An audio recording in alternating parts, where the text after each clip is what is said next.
Asociación Proyecto Mente Creativa. En este episodio hablaremos sobre la relación que existe entre la creatividad y la enfermedad de Alzheimer.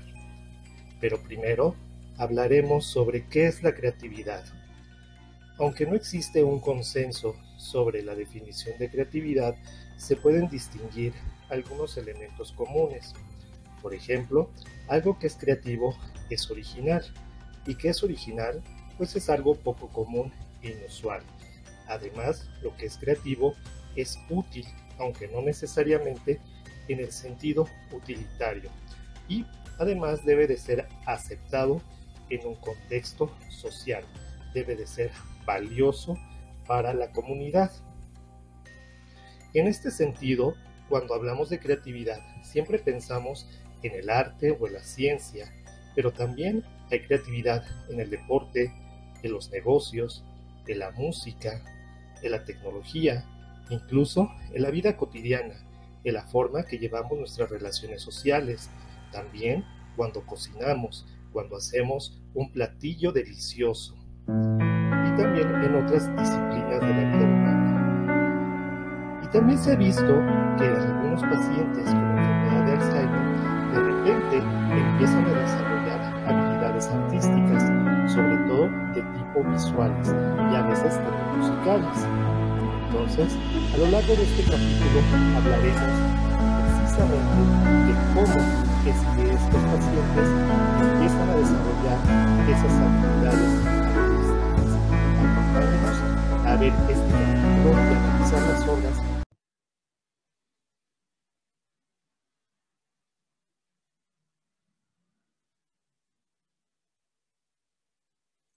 Perfecto, y antes de entrar a hablar acerca de la relación del arte y de la enfermedad mental, que es la enfermedad de Alzheimer, es bien importante que platiquemos acerca del impacto que tiene la enfermedad de Alzheimer y las demás demencias.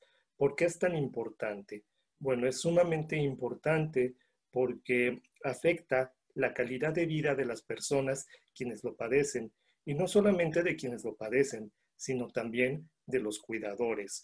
Es una enfermedad muy importante porque afecta a un gran número de personas. En América Latina se tiene estimado que afecta al 6.54% de la población. En México en este momento se tiene que calculado que posiblemente afecta a un poquito más de 700,000 personas, pero para el 2030 habremos 3 millones de personas con enfermedad de Alzheimer. Y esto se convertirá en un problema muy serio, ya que la enfermedad de Alzheimer es una enfermedad altamente costosa. ¿Por qué es tan costosa? Bueno, tenemos datos registrados que para el 2030 a nivel mundial el costo de la enfermedad de Alzheimer será de 2 trillones de dólares. Y si esto lo trasladamos al tamaño de la economía de una nación, bueno, pues esto representaría la 18ª economía a nivel mundial. Y es muy costoso, no solamente por los medicamentos, sino por todos los cuidados que conlleva pues un paciente con enfermedad de Alzheimer.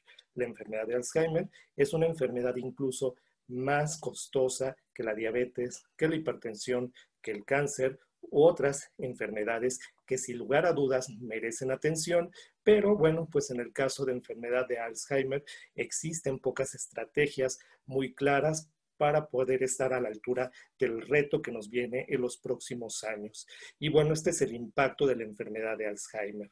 Y hablando sobre arte precisamente, y teniendo en cuenta que, bueno, pues la enfermedad de Alzheimer es un padecimiento crónico, degenerativo y es sumamente devastador para quien lo padece, pero no solamente para quien lo padece, también para los cuidadores, tiene un alto impacto también en la creatividad.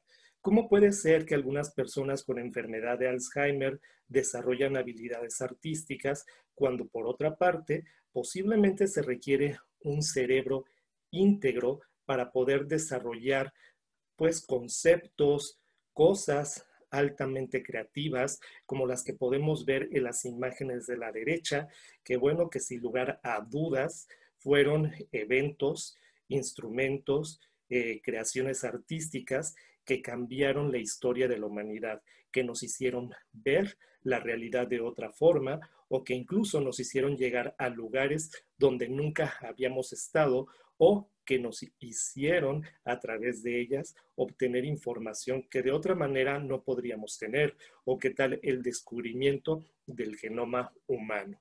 Esto nos llevó obviamente también a tener otra concepción de la vida o las teorías de la relatividad de Einstein, que gracias a ellas, bueno, pues tenemos actualmente una serie de ventajas tecnológicas. Entonces, ¿cómo estos paradigmas de enfermedad y de creatividad que son tan distintos se pueden conjuntar? Bueno, esto es bien importante de analizar. Por una parte, la enfermedad de Alzheimer tiene un impacto profundo en el proceso creativo. Eso sin lugar a dudas. La enfermedad de Alzheimer ataca aquellas regiones del cerebro que son posteriores y sobre todo las regiones derechas del cerebro, la región parietal, que es exactamente la que se encuentra arriba de la región temporal. La región temporal es la que está, digamos, por detrás de la oreja, la región parietal sería un poco arriba. Y esta región derecha del cerebro permite recuperar imágenes internas y copiar imágenes. Y es exactamente esta habilidad la que pierden los pacientes con enfermedad de Alzheimer, por lo que estos pacientes pierden por completo la capacidad para copiar imágenes. Sin embargo, ¿qué creen? Se ha visto que las personas con enfermedad de Alzheimer pueden continuar realizando arte, utilizando la composición a través de colores en lugar de formas o de realizar pinturas realistas. Y el estudio del arte y la demencia es un modelo para identificar las fortalezas de los pacientes en este tipo de condición. ¿Por qué? ¿De qué manera se puede utilizar? Bueno, porque los pacientes con enfermedad de Alzheimer pierden la capacidad para comunicarse a través del lenguaje verbal, pero el arte, la pintura, por ejemplo, es una forma de comunicación no verbal a través de la cual pueden expresar emociones y sentimientos que el lenguaje no lo permite. Y bueno, pues de forma independiente, algunas habilidades artísticas surgen en pacientes con este tipo de enfermedades, de demencias y de enfermedad de Alzheimer. Y ha habido, sin lugar a dudas, reportes clínicos que muestran que hay pacientes que tienen facilitación de habilidades artísticas que nunca habían tenido o que si ya las tenían, continúan con esta. Y son pacientes que tienen afecciones en ciertas regiones de su cerebro, en las regiones frontales, que son exactamente aquellas que están detrás de la frente. Y esto nos lleva a una pregunta de que si es posible incrementar la creatividad después de una afección del lóbulo frontal. Y bueno, esto lo vamos a medio contestar viendo los siguientes casos y ahorita vamos a ver una serie de pinturas realizadas por artistas que desafortunadamente desarrollaron enfermedad de Alzheimer.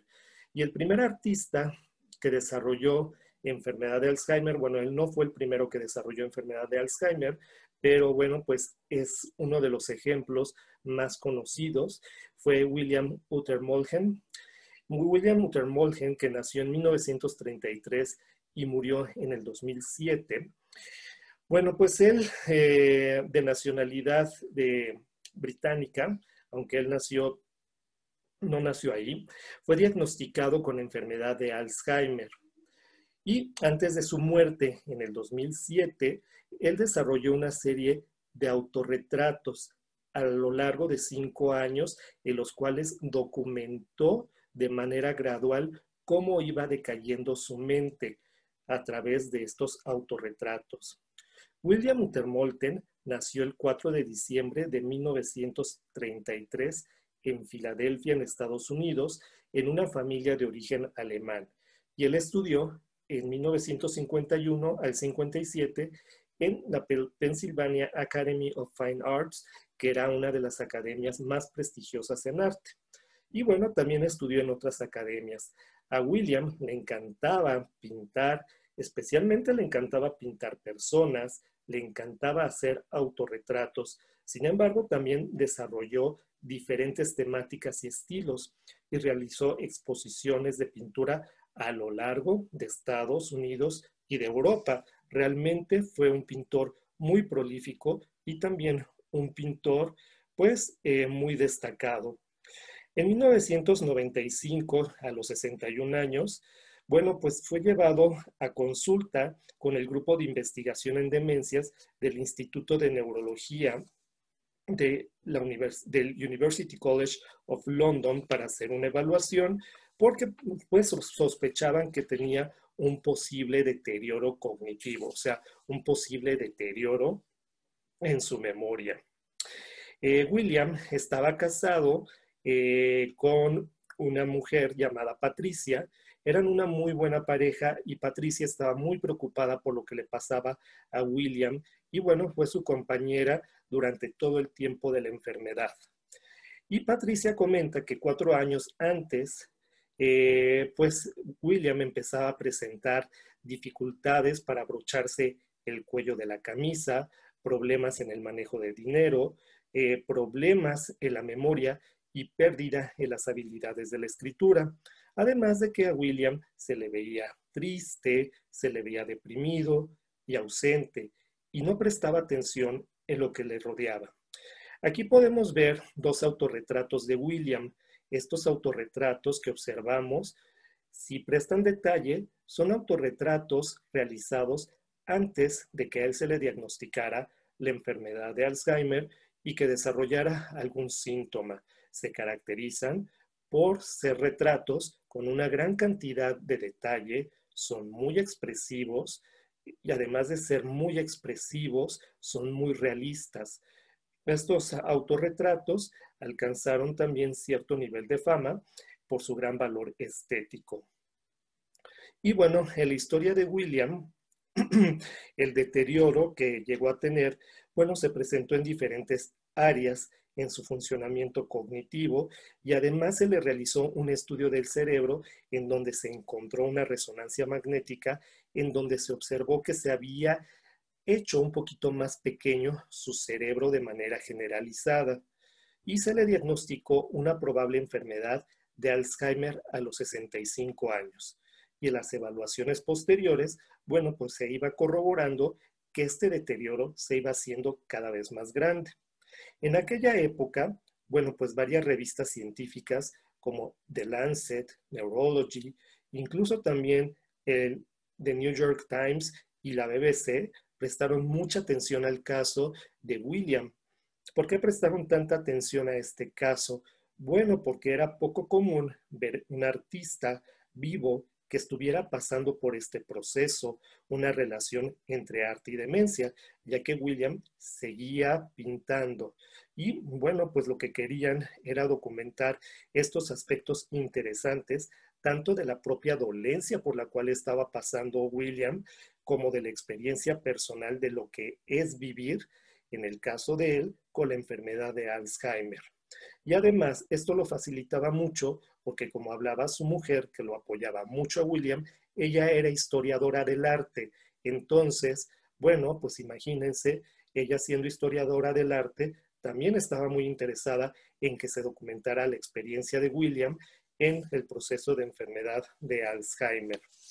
Y bueno, pues estos retratos fueron documentados a lo largo del tiempo. Aquí les presento más autorretratos. ¿Y qué vemos en estos autorretratos? El autorretrato de la izquierda es un autorretrato que realiza estando totalmente sano y los siguientes, bueno, pues se van documentando. Es un autorretrato por año donde vemos que va perdiendo la capacidad para realizar dibujos de manera realista, figurativa, incluso el color también se va afectando, aunque son un poco más vívidos los colores, pero también se va afectando, se afecta la expresión de los ojos, hasta que vemos que las dos últimas pinturas, bueno, los ojos se encuentran totalmente vacíos y a pesar de que sí tienen colores, en las últimas pinturas que realiza William son totalmente blanco y negro. Es como si su mundo expresivo, cuando no tiene enfermedad de Alzheimer, era un mundo que vivía a colores y en las últimas etapas de la enfermedad era un mundo blanco y negro, un mundo totalmente inexpresivo, que era un mundo que ya no estaba ahí. Tenemos que, por ejemplo, entre los retratos realizados entre 1995 y el 2000, bueno, pues se pudo hacer un seguimiento. En el retrato realizado en 1967, puede servir de base para el reconocimiento de sus habilidades artísticas, de su precisión, expresión de emociones, originalidad y, en definitiva, de la calidad de su trabajo creativo antes de su enfermedad, que es precisamente el primer retrato de cualquiera de las dos series de pinturas que se presentan aquí. En el análisis de los cambios que se aprecian, algunos dirían errores, en la pintura de William, a lo largo de su enfermedad es muy complejo y seguramente aventurado y quizá poco riguroso, que se debe a una decisión propia del artista o cuanto a la mella que la enfermedad hace del cerebro es difícil de ponderar. Realmente, en algunos casos o en algunos momentos, sí es un poco difícil determinar si las decisiones que tomó él sobre sus pinturas se deben a la enfermedad o son decisiones que tomó él conscientemente. Sin embargo, en las últimas pinturas es muy obvio que se deben a la enfermedad. Se observan, bueno, a lo largo de la enfermedad, un cambio rápido y generalizado en las habilidades artísticas, indicando un proceso neurodegenerativo e inexorable que William Utermolten padece. Y en estos 5 años que va perdiendo paulatinamente la capacidad de representación espacial, las relaciones entre rasgos y objetos, entre proporción y perspectiva, bueno, pues se va perdiendo y desaparece, como pueden observar, el fondo de los cuadros. Este está totalmente ausente. También el color desaparece. Y esto es también muy, muy obvio. Y además, esto pareciera como la metáfora de la enfermedad que se tratara de pasar de vivir y expresar la vida en color, existir y comunicarla en blanco y negro. Aquí hay más autorretratos. El manejo del pincel, también pueden verlo, que se vuelve muy burdo. Es como más tosco y al final solamente produce líneas hechas con un lápiz, que sería la tercera figura de izquierda a derecha, donde ya no utiliza color. Un año de desarrollo de la enfermedad separa cada uno de sus cuadros y el declive de sus habilidades visoespaciales, visoperceptivas y visoconstructivas es cada vez más evidente. En el cuadro pintado en 1997 se puede apreciar los primeros signos de dificultad en la representación de los rasgos de la cara, tanto de su estructura como de la relación entre los mismos. Pinta de una manera más burda y tanto su memoria como su motivación, atención y reconocimiento visual están ya alterados y por eso su pintura resulta más tosca y menos elegante. Al año siguiente, y me refiero a la pintura que está en segundo lugar de izquierda a derecha. Y en 1998, cuando William tiene 65 años, estos cambios son más pronunciados. Existe una clara alteración del sentido de la proporción en los ojos especialmente y el fondo del cuadro, el contexto del mismo, ya ha desaparecido, como vemos en las dos últimas figuras. Y en 1999, el deterioro de sus habilidades constructivas es aún muchísimo más evidente. Los rasgos faciales desaparecen juntos, o más bien aparecen juntos, borrosos y extrañamente desconectados. Y un año más tarde, en el 2000, William ya había abandonado la pintura al óleo y trabajaba con lápices, que es precisamente nuevamente esta tercera figura de izquierda a derecha. Y en este otro retrato, solo los pinceles, los principales rasgos de la cara son reconocibles y la división de la misma está formada por una continuación de la mandíbula que casi se pliega sobre sí misma. la enfermedad de Alzheimer hace desaparecer el rostro de William, que pierde entre las neuronas dañadas. Y es así como William se pierde en la enfermedad de Alzheimer. Y bueno, ¿cómo ha sido la experiencia de la enfermedad para William Utermolten durante estos 5 años? Podemos imaginarla a través de los autorretratos, según los testimonios de su mujer, la cuidadora, y el análisis de otros críticos y especialistas. Pero podríamos decir que a pesar de los daños sufridos por la enfermedad, muchas de sus imágenes siguen conservando un gran valor estético, a pesar de la enfermedad. Y sí, sus imágenes expresan, muchas de ellas, una sensación de amenaza hacia su integridad física y psicológica, de soledad, de incomunicación, de invalidez, de la pérdida del yo, de la proximidad de la nada. Y esto se observa a través de una mirada dura, posiblemente enojada, indignada, en el que ve que su mundo se contrae y se hace más pequeño, se limita, se reduce y nos mira y nos interroga desde atrás, desde los barrotes, precisamente de esas ventanas, y además que es una enfermedad, que es precisamente la enfermedad de Alzheimer. Y aunque todavía tiene esa fuerza y aunque también pareciera tener cierto desasosiego, bueno, pues William tiene miedo, miedo que acompaña siempre a la enfermedad y sobre todo el que a buen seguro, como sobre otras emociones, nunca jamás le preguntaron. Miedo que es hermano del sufrimiento y la desesperación. Y bueno, pues estos son algunos de los casos que ocurren en la enfermedad de Alzheimer, que definitivamente son dolorosos y que a la vez son una forma que ayuda al paciente a expresarse de otra manera una vez que ha perdido el lenguaje y que puede a la vez ayudar a conectarse con sus cuidadores, con sus familiares y con las demás personas. Eso también tiene cierto valor, además de que se conserva el valor estético. Y pasando con otro artista, Willem de Kooning, bueno, pues aquí les presento una pintura de este artista antes y después de el diagnóstico. La pintura de la derecha es después del diagnóstico y de la izquierda es antes del diagnóstico.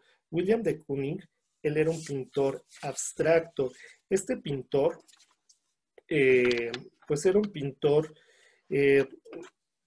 pues de los años 30, principios de los 40, era un pintor abstracto y se caracterizaba por organizar figuras geométricas o biomórficas y con colores muy fuertes. Él tenía mucha influencia de algunos de sus amigos como Davis, Gorky, Graham y también de Arc, de Joan Miró, de Mondrian y de Pablo Picasso. En esos mismos años, Kooning también pintó una serie de figuras de hombres solitarias que también, bueno, las mostró paradas y sentadas y también con unos fondos como no muy bien definidos y muchos de estos los dejó no acabados.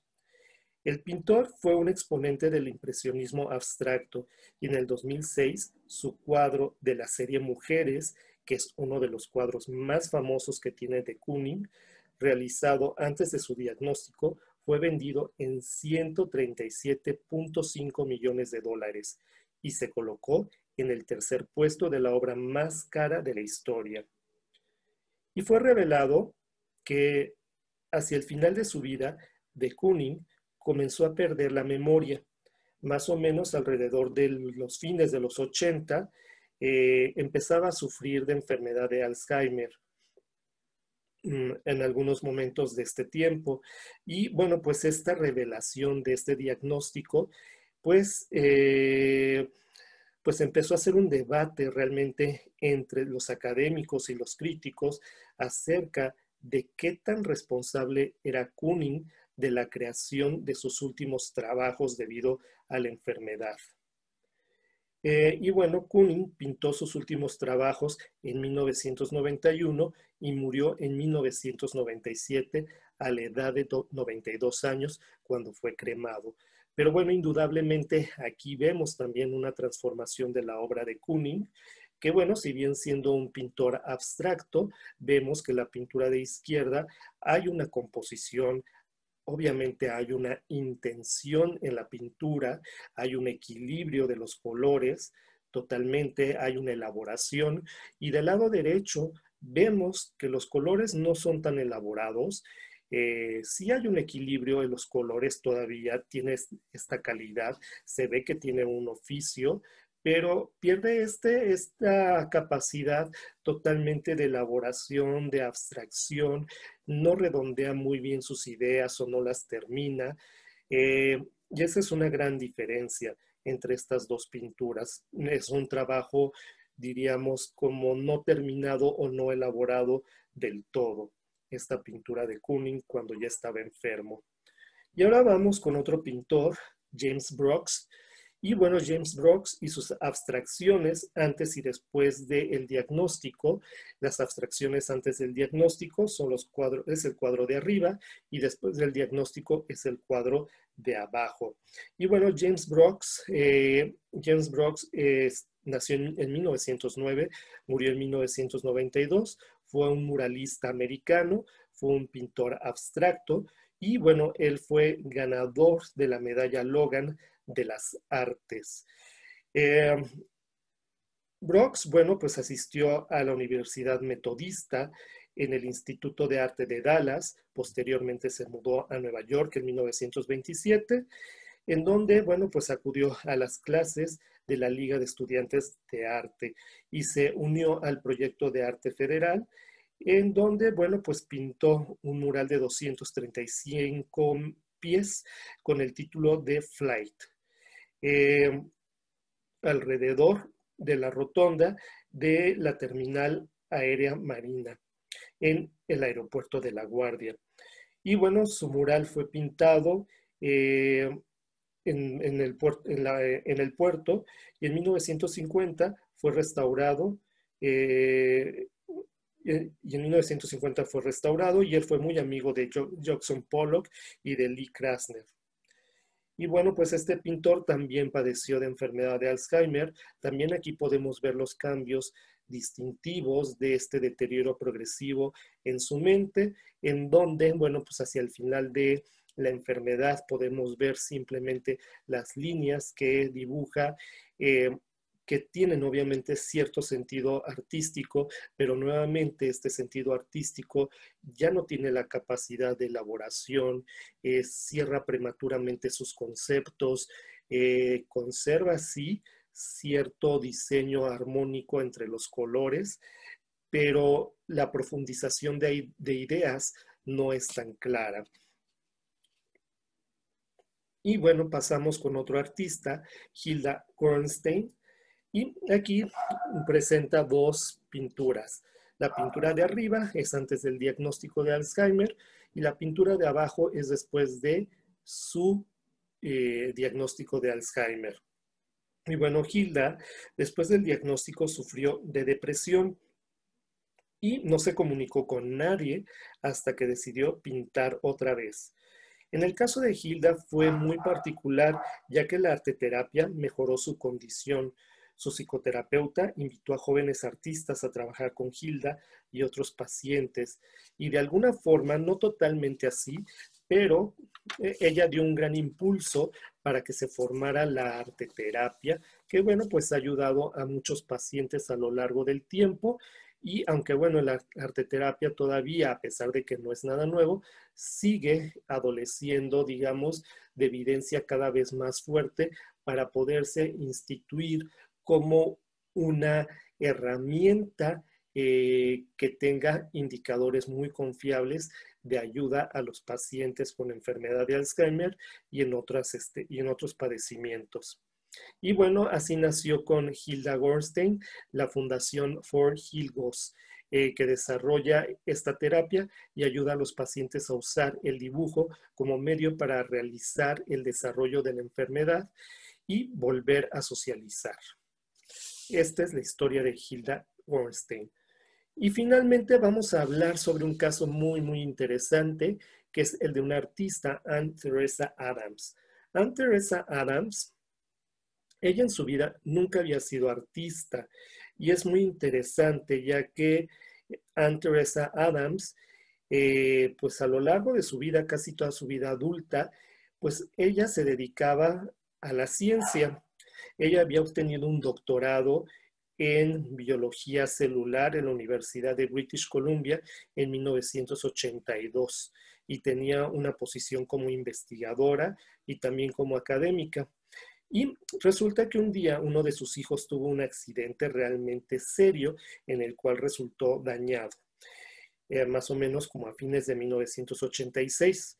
Entonces, bueno, pues decidió Anne abandonar su carrera de investigadora para poder ayudar a su hijo y decidió que para poder ayudar a su hijo, pues en lo que lo ayudaba iba a empezar a tomar clases de pintura de tiempo completo, que se iba a dedicar a ser pintora de tiempo completo. Y bueno, pues así fue. Pero pues ella descubrió que era buena para realizar los dibujos y su hijo se recuperó de una manera realmente milagrosa. No tardó mucho tiempo en recuperarse y Anne decidió no volver a la academia y decidió continuar pintando.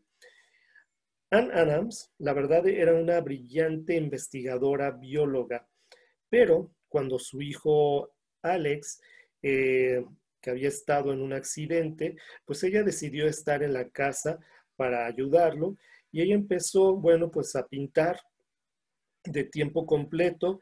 Y bueno, estuvieron de acuerdo su familia con ellos. Además de que ella empezó a pintar casas, edificios y una serie de pinturas que también involucraban frutas, pero después ella inició con la idea de pintar el bolero de Ravel. Y aquí, en estas pinturas que vemos, en el lado izquierdo, vemos unas pinturas que ella realizó 12 años y 6 años antes del diagnóstico, y la pintura del lado derecho es una pintura que realizó después del diagnóstico. Ella tenía un tipo de demencia que se llama afasia progresiva. Y vemos en las pinturas del lado izquierdo, bueno, son pinturas muy coloridas, pero si notamos en la pintura del lado derecho, que también es una casa, lo que lo distingue es que está llena de detalles muy repetitivos de figuras geométricas. Digamos que hay una gran intención de colocar ventanas, ventanas, ventanas y ventanas. Una gran repetición de este elemento. Y que ahorita vamos a ver qué tiene que ver con su demencia. En algún punto, Anne, bueno, se volvió obsesiva con el famoso bolero de Ravel, con esta composición, y decidió, pues, hacer, digamos, como un homenaje visual a esta canción. Entonces, ella le llamó a este homenaje Revelando el Bolero. Pero en ese mismo tiempo, ella no tenía idea que tanto ella como Ravel pues poco tiempo después experimentarían el mismo tipo de enfermedad, ya que tanto Anne como Ravel desarrollaron la afasia progresiva, este mismo tipo de demencia. Muchos de los neurólogos o de los estudios neurológicos que se desarrollaron y que hablan sobre este tipo de déficits, describen que, bueno, en este tipo de pacientes que describen o que presentan afasias progresivas, hay una degeneración en el lenguaje y durante décadas antes de que desaparezca el lenguaje, bueno, pues se pueden presentar algunos síntomas. Anne Adams, a lo largo de su vida científica, desarrolló un gran interés por producir artes visuales. Las pinturas de Anne Adams alcanzaron un pico artístico, revelando su capacidad para crear arte transmodal expresivo. tal como por ejemplo llevar música a la pintura, lo cual reflejaba un incremento subjetivo de la relación entre, digamos, el mundo perceptual interno y las imágenes conceptuales. Y ahorita van a ver a qué me refiero. Ana, bueno, se volvió fascinada con la música de Ravel, el compositor francés, que también sufría de esta fascia progresiva y que, bueno, fue mejor conocido por el bolero, esta característica de la fascia progresiva, al trasladar estos elementos musicales a una forma visual, que fue lo que hizo Anne. Eh, y bueno, esto lo hizo Anne cuando ya casi estaba muda, moviéndose, digamos, de forma eh, incremental hacia el realismo fotográfico, posiblemente porque las representaciones visuales dominaron la mente de Ana durante esta fase de su enfermedad. Los estudios de neuroimagen que se le realizaron a Ana revelaron que a pesar de que tenía degenerada, o sea que ya tenía alterado, pues la parte izquierda del lado frontal del cerebro, el lóbulo temporal y otras regiones del cerebro, Ana, a pesar de eso, ¿qué creen? Se había incrementado la materia gris del lado derecho posterior de su cerebro. Es más, este lado derecho posterior de su cerebro estaba más, digamos, como más perfundido. Y bueno, pues al estar más perfundido, estas áreas estaban implicadas en la integración de información de diferentes modalidades sensoriales. Y posiblemente por eso Ana era capaz de poder, digamos, combinar un arte visual con un arte musical. Y estos hallazgos sugirieron que la estructura y la función o la mejoría de la estructura y de la función en una región del córtex cerebral no dominante llevaría, bueno, a formas específicas de creatividad visual que pueden ser deliberadamente dominadas por la parte inferior de la corteza frontal. Y bueno, en cuanto a Anne Adams y su afasia progresiva, bueno, pues ella presentaba esta fascia, esta degeneración progresiva. Aquí vemos también un dibujo de ella, antes de ver eso, vemos un dibujo de ella antes de la enfermedad, vemos qué tan diferente es, 9 años de que se iniciaran los síntomas, y aquí vemos el famoso bolero de Ravel o Revelando el bolero. Esta es la pintura de Anne Adams que bueno, pues que está basada en el bolero de Ravel. ¿Y qué nos dice esta pintura de Anne Adams basada en el bolero de Ravel? Bueno, el bolero de Ravel no es una pieza sencilla hasta cierto punto, pero sí es sencilla en lo siguiente. El bolero de Ravel alterna entre dos temas melódicos principales que se repiten en pares de 8 sobre 340 barras y que incrementan el volumen y en capas instrumentales y que en paralelo pues estas piezas son mantenidas melódicamente a través de unas líneas instrumentales. El bolero, bueno, pues es un ejercicio realmente compulsivo en cuanto a su estructura, incluso también perseverativo, y que se construye sin ningún cambio en la tonalidad hasta que llega a la barra 326, cuando se acelera de una manera estridente para llegar a un colapso final. La enfermedad de Ravel pudo haber empezado de manera subclínica alrededor del tiempo que compuso el bolero de Ravel, dado estas características. Y después de esto, bueno, pues empezó a deteriorar pues las habilidades verbales y de escritura de Ravel. Esto declinó con el tiempo y se empezaron a notar más los errores musicales, también del lenguaje. En cuanto a Anne, bueno, pues en sus notas sobre Revelando el bolero, nos muestra su fascinación por la composición del bolero y también nos hace saber su extraordinaria atención a los detalles. En su pintura incluye rectángulos hacia arriba, figuras de rectángulos hacia arriba, y cada uno de ellos representan las barras del bolero. Estas elecciones de Anne, de combinarlas con, pues digamos, como con piezas repetitivas del bolero, resultan pues en arreglos ordenados de figuras contados de manera de zigzag, y estos 8 figuras que crecen en paralelo con el volumen de Ravel, el volumen de la orquesta de Ravel, y el esquema de color se mantiene unificado hasta que llega este cambio de tono sorpresivo en la barra número 326, con la que Anne marca y hace un silencio visual con un color de barras de rosa y de naranja, y que marcan la conclusión dramática del bolero. Y bueno, es así como esta Anne Ames, perdón, pues pudo lograr este cambio transmodal. Me refiero a un cambio de una modalidad sensorial musical a una visual.